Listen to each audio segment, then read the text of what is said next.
The Senate chamber was hushed, its marble walls catching the low hum of shuffling papers and the faint creak of leather chairs. The hearing had been routine up to this point. Policy discussions, clipped exchanges, the ritual monotony of Washington. But when Senator Rick Scott leaned forward, eyes narrowing as though peering down from a great height, the room seemed to tilt.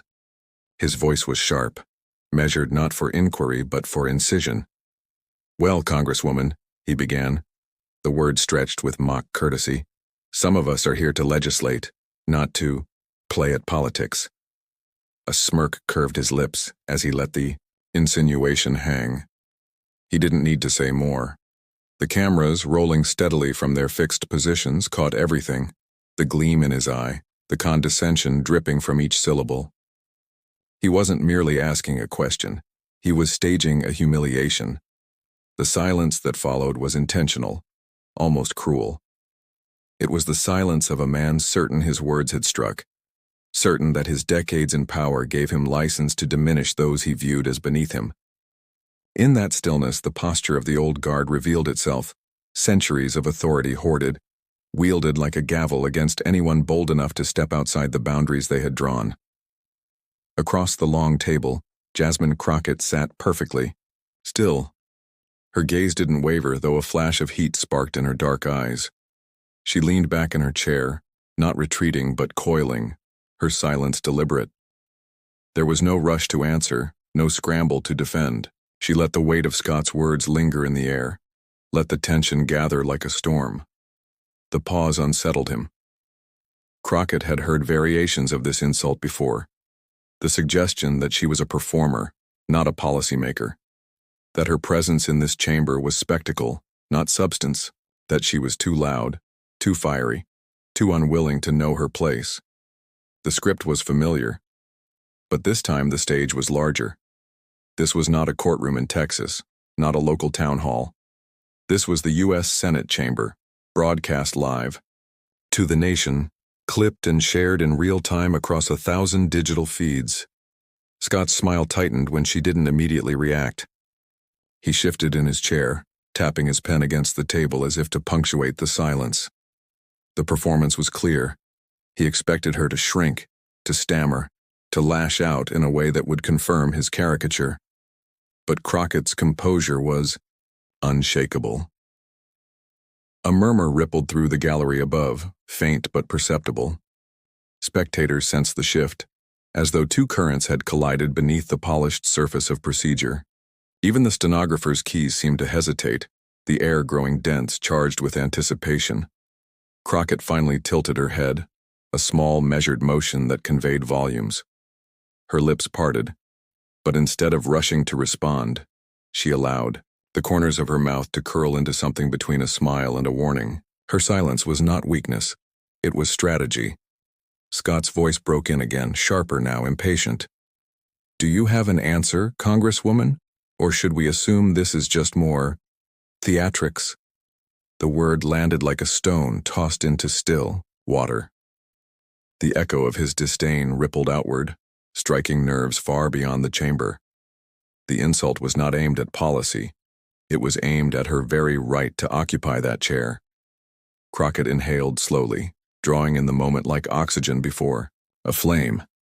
Her eyes locked on Scott's, unblinking, unwavering. The cameras captured every detail, the intensity in her gaze, the subtle straightening of her spine, the unspoken message written across her face. "You will not define me." The hearing had ceased to be ordinary. It had transformed, in a matter of seconds, into a battlefield of posture and power, of arrogance against resilience. Viewers at home could feel it, even before a word of her response had left her lips. This was no longer about legislation. It was about the raw, unfiltered struggle over who gets to be heard, who gets to speak, and who dares to resist silence. What followed would not only stun the chamber, but reverberate far beyond its walls, carried on headlines and hashtags, remembered not as a routine exchange, but as a reckoning. Jasmine Crockett was not there to bow her head. She was not there to be silenced. She was there to answer. And when she did, her voice would split the chamber wide open. The atmosphere in the chamber tightened as Rick Scott leaned back in his chair, adjusting his glasses with a motion too deliberate to be casual. His earlier jab had not broken through the way he intended, so he pressed forward, doubling down, convinced that persistence and the spectacle of dominance would serve him better than substance. He cleared his throat theatrically, ensuring every microphone caught it.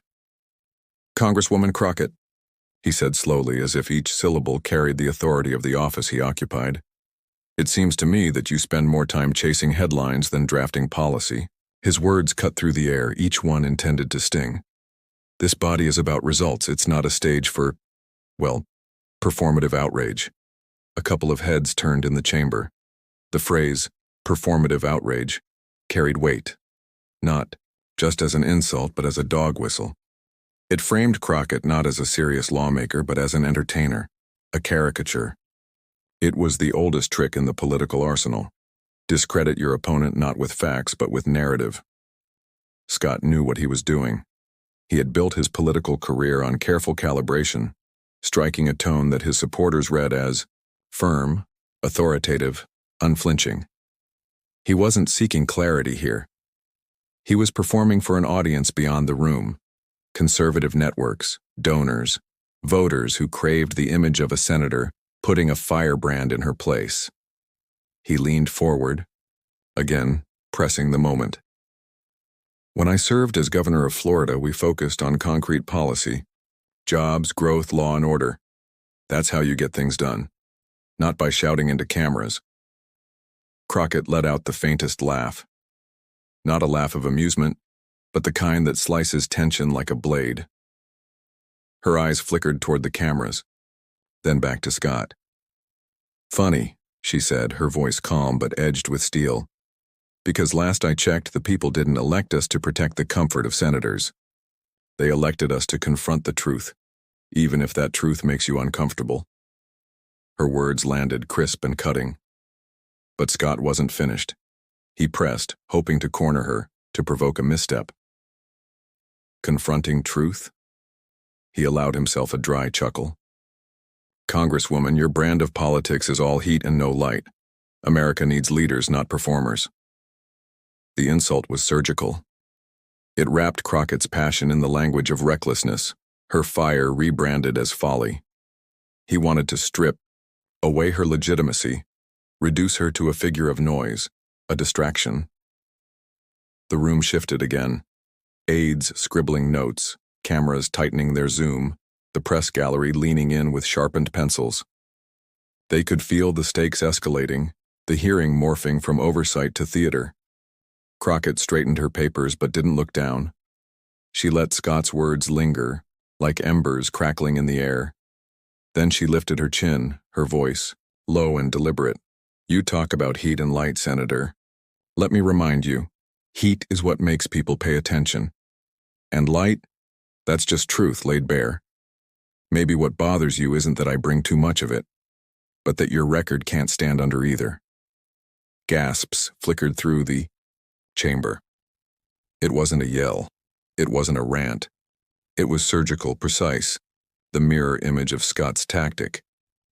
Where he had tried to cut her down with dismissal, she had turned the blade back toward him, exposing the fragility behind the facade. Scott's jaw tightened. He was used to interrupting, to regaining ground with sheer force. But the clarity in her tone, the controlled pace of her words, pinned him in place. For a moment, the balance of power shifted, subtle but visible. Crockett didn't waste. The silence. She leaned forward now, eyes locked on Scott's, and her voice gained momentum. "You want to talk about results? Let's talk about your record. Florida ranks near the bottom in healthcare access, in poverty reduction, in addressing systemic inequality. You speak of growth, but who benefited from it? The donors in your Rolodex or the families living paycheck to paycheck?" Each sentence struck with the rhythm of cross-examination, not the scatter of indignation. She was a lawyer again, not just a congresswoman, questioning, presenting evidence, cornering the witness. Scott shifted again, but his interruption fell flat. "That's not," Crockett's voice sliced through. And when you dismiss my work as performance, what you're really saying is that speaking uncomfortable truths doesn't count as policy. But here's the thing, Senator. Policy without truth is just paper. Policy without courage is just ink. The gallery stirred. Journalists scribbled faster. One of Scott's aides leaned toward him, whispering, but Scott waved him off, the smirk on his face now replaced with a tightness in his eyes. The exchange was no longer merely verbal sparring. It was layered with history, with the centuries-long posture of who gets to speak with authority and who gets branded as disruptive. Crockett's words carried that weight, unspoken but undeniable. She was speaking not just for herself but for every voice dismissed as too much when it dared to cut through complacency. The cameras captured everything: Scott's faltering posture, Crockett's steady rise. On social media, the clip was already circulating, tweets framing it as the moment arrogance met its match. But inside the chamber, the silence afterward was louder than any applause. Crockett didn't need to raise her voice. She had turned his calculated strike into his own undoing. The battle lines were drawn. What had begun as Scott's performance was slipping out of his control, replaced by a duel he had not anticipated. One where Crockett was no longer merely defending herself, but dismantling the very premise of his attack. And in that dismantling, the air shifted again. What had been routine had become combustible. The clash was only beginning, and already the chamber could feel it. The sense that history was about to be written, not in policy memos, but in fire, resilience, and the refusal to be diminished. For a long moment, Jasmine Crockett didn't say a word.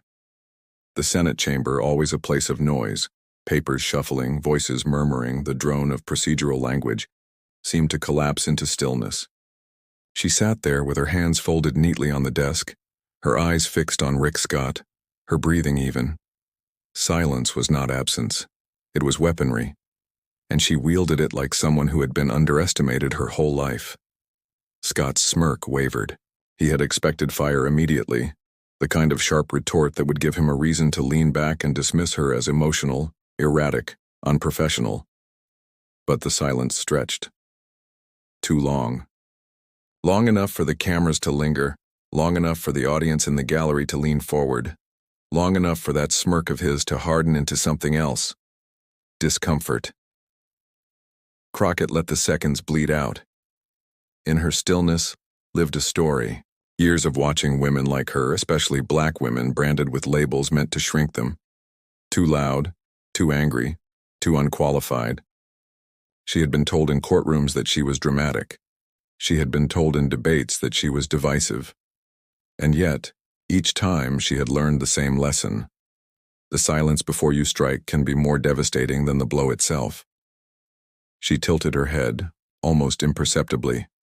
Her gaze never dropped, never broke, but her expression carried layers: defiance, patience, calculation. She was not rattled. She was measuring him. From across the chamber, Scott tapped his pen against the desk again, a nervous tick masked as impatience. He coughed lightly into the microphone, trying to reset the stage. "If you don't have a response, Congresswoman, we can move on." The arrogance in the line was deliberate. He wanted the cameras to see him as magnanimous, as the man offering a reprieve to an unprepared opponent. But his voice cracked slightly on the last syllable, betraying a crack in the armor. Crockett finally leaned forward, just slightly, and placed her fingertips on the table. The gesture was small, but the weight of it was enormous. She didn't speak yet. Instead, she inhaled slowly, audibly, the sound picked up faintly by the microphones. Viewers at home would later describe it as the breath before the storm. Her mind was already composing. She wasn't thinking only of Scott sitting there smug in his seat. She was thinking of every viewer who would watch this clip online, of every young woman who would recognize themselves in her silence. She knew that when she spoke, her words would ripple outward, far beyond the chamber. Scott's irritation bubbled up again. "With all due respect, Congresswoman, this is not a courtroom, this is not theater. If you have something substantive to say, say it. Otherwise," her voice cut him off, calm, measured, almost gentle. You done? The words were soft, but they landed with a thud. The chamber froze again. Scott blinked, surprised. Crockett didn't rush. She allowed herself another pause, then continued, her tone still restrained.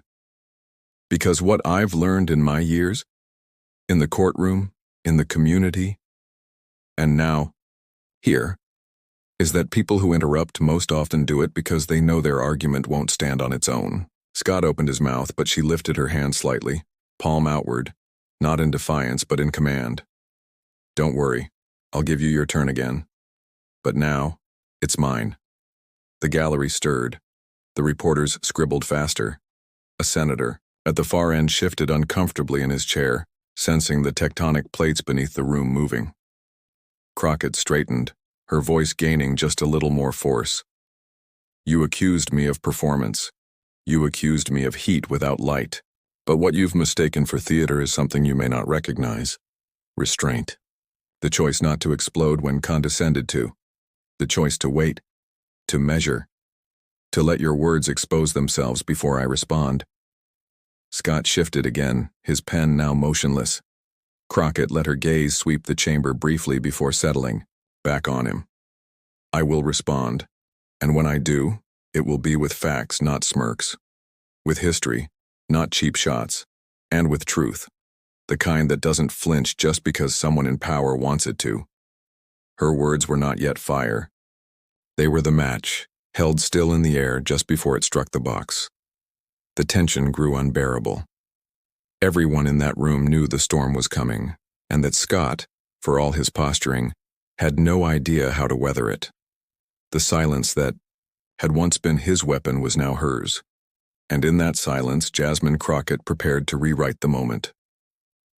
Jasmine Crockett's silence had already unnerved the chamber, but when she finally chose to speak at length, her voice carried not just her own story, it carried history.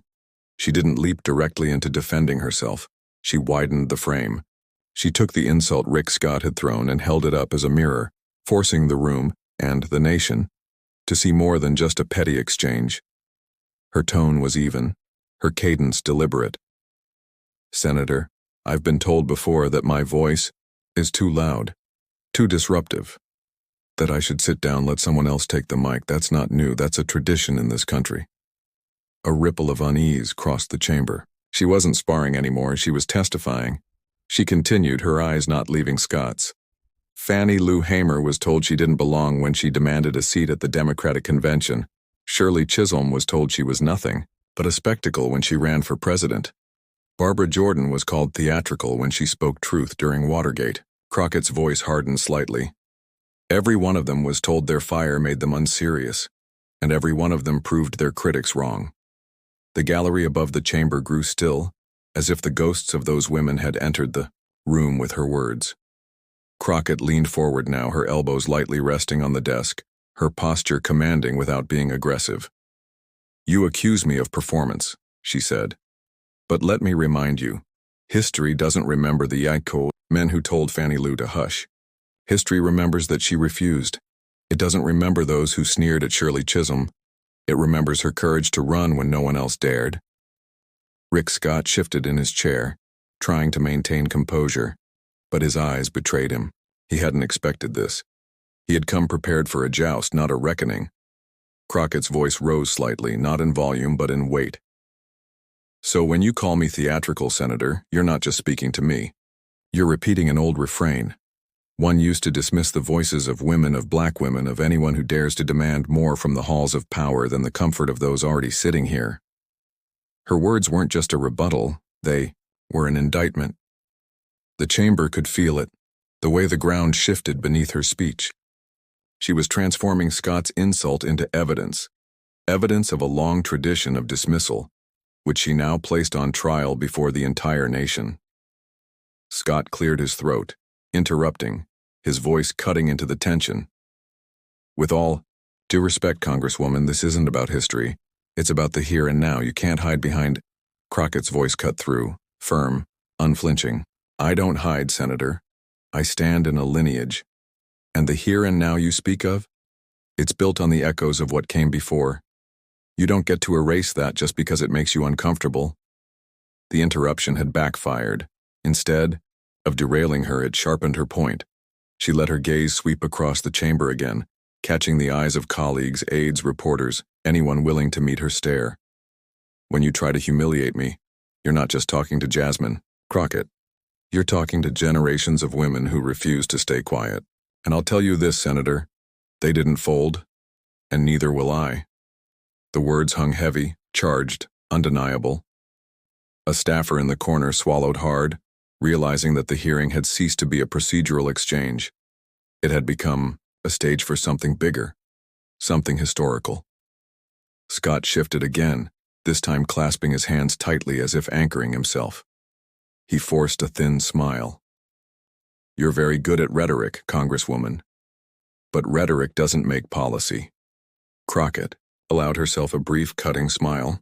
Neither does arrogance. Yet here we are. The room exhaled audibly.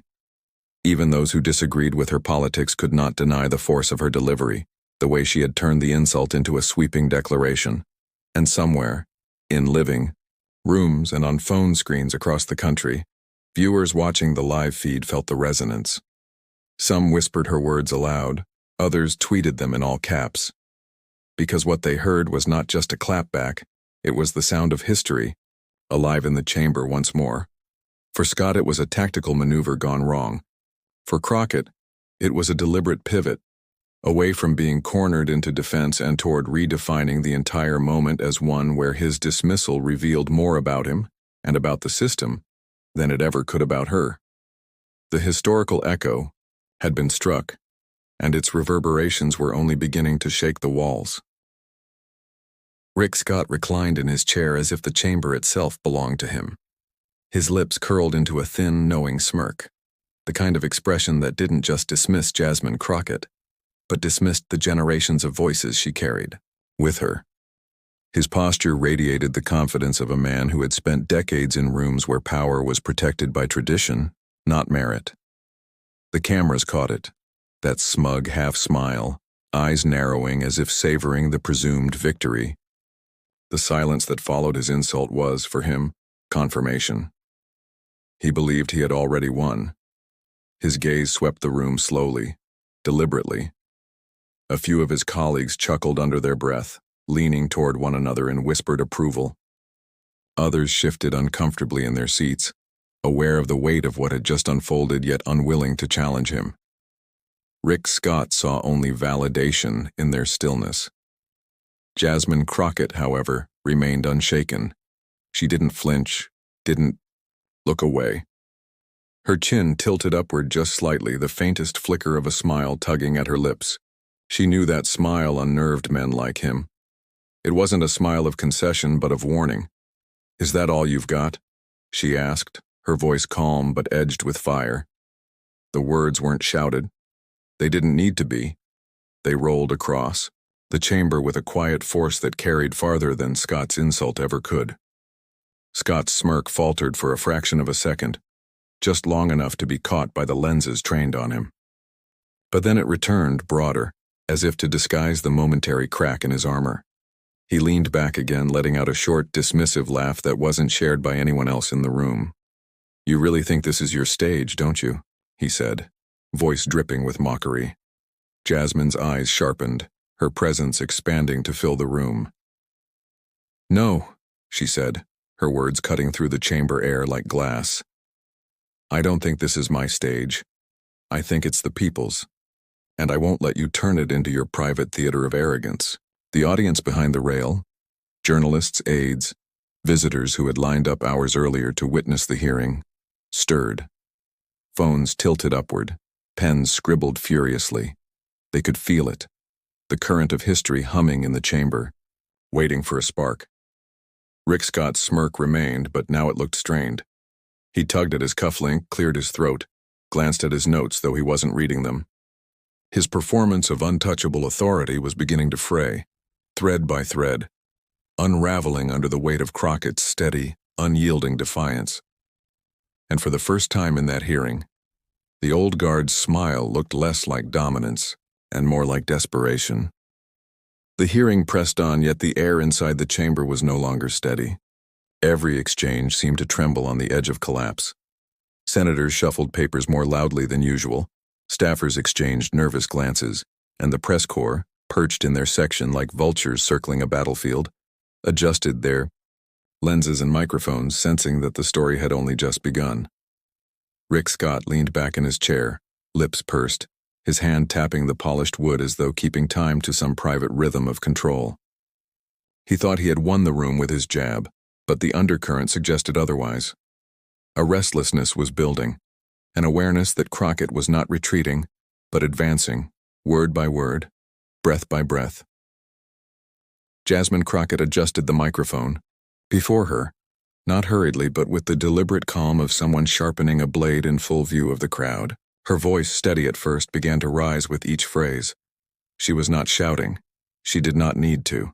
The rhythm of her conviction filled every corner of the chamber, every syllable striking like a drumbeat of resistance. "You think dismissing me changes the facts," she said, her eyes fixed on Scott, her tone measured but charged. "You think belittling me changes the work I've done, the communities I've served, the truths I've carried here. But it doesn't. It only shows the weakness in your argument, that without insult you have nothing left." The words hung in the air like smoke after an explosion. A few gasps rose from the audience. Someone coughed nervously in the back. Even the seasoned senators, those accustomed to routine sparring, leaned slightly forward, as though recognizing the shift from ordinary politics to something far more elemental. Scott's jaw tightened. He tried to interject, but Crockett pressed forward, her voice cutting across his attempt with surgical precision. "Every woman who's ever been told to sit down and wait her turn hears what you just said. Every young leader who's been mocked for daring to stand up hears it too. And I'll tell you this, I'm not here to wait. I'm not here to bend. I'm here to speak. And whether you like it or not, the truth is louder than your insult." The murmurs grew louder, spreading like ripples across a pond. Staffers shifted uneasily. Some senators pursed their lips, hiding smirks behind their hands. A few scribbled furiously on their notepads, already framing tomorrow's talking points. Scott sat frozen for a beat too long, his practiced composure faltering under the weight of her words. His smirk no longer looked confident but strained, like a mask cracking under heat. He finally leaned into his microphone, voice lowered, stripped of its earlier bravado. "You've made your speech, Congresswoman, but don't mistake passion for authority. This chamber runs on order, not theatrics." Crockett tilted her head slightly, her expression sharpening into something both fierce and unshakably calm. "Order is not the same as silence," she replied, her tone echoing with a defiance that made the chamber feel smaller, tighter, as though all the air was drawn to their confrontation. The tension was now a living thing, heavy and undeniable. No one was thinking about the agenda anymore. The headlines were already writing themselves. The room seemed to tighten as Jasmine leaned forward, her hands clasped before her, her voice steady but charged with a current that made the microphones buzz with life. "You think you're clever," she said, her tone calm, her cadence deliberate. "But let's be clear. I wasn't sent here to stroke your ego, Senator. I was sent here to hold this government accountable." The words cut through the chamber like a blade. A ripple of murmurs stirred behind the dais where staffers sat, their pens stilled mid-scratch, their eyes darting between the Congresswoman and the senator. The camera zoomed in instinctively, capturing the taut muscles in Rick Scott's jaw, the faint twitch in his left temple as though the composure he prized so dearly was slipping grain by grain. Jasmine's eyes didn't waver. "You called me irrelevant," she continued, her voice growing stronger, more resonant. "But the people I represent, the families working double shifts, the communities starved of investment, the citizens denied equal justice, they don't find me irrelevant. They don't find their voices irrelevant." She let the words hang there, heavy, purposeful. Every syllable seemed to pull oxygen from the chamber, leaving Rick Scott searching for a reply, but unable to find one that didn't sound defensive, small, diminished. He tried. Clearing his throat, he leaned toward his microphone. "Congresswoman," he said, his voice wrapped in a thin layer of patronizing patience. "This isn't about your theatrics. We're here to discuss fiscal responsibility, not—" Jasmine cut him off, her voice slicing through his as the room shifted to her rhythm. "No, Senator. We're here to discuss accountability. Fiscal responsibility means nothing when corruption runs unchecked, when those who claim the mantle of leadership treat power as a weapon rather than a trust. You insult me because you cannot refute me. You demean me because you cannot silence me."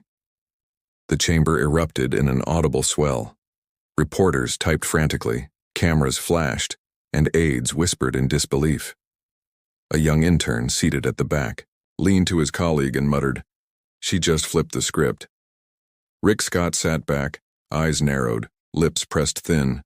He had delivered what he thought was a crippling blow, a humiliation designed to draw laughter, derision, compliance. Instead, Jasmine had seized the moment and forged it into a weapon of her own, turning his insult into evidence of his weakness. And the first blow had landed, not his, but hers. The crowd could feel it. History could feel it. What had started as a staged attempt at ridicule had transformed into a battle of ideals, and in that instant, Jasmine Crockett was no longer just a congresswoman in a committee hearing. She was a voice refusing erasure, a force refusing containment. The old guard had swung first, but it was the new guard that had drawn blood. The instant Jasmine finished speaking, the chamber seemed to hold its breath. A silence, heavy and electric, filled every corner of the Senate room.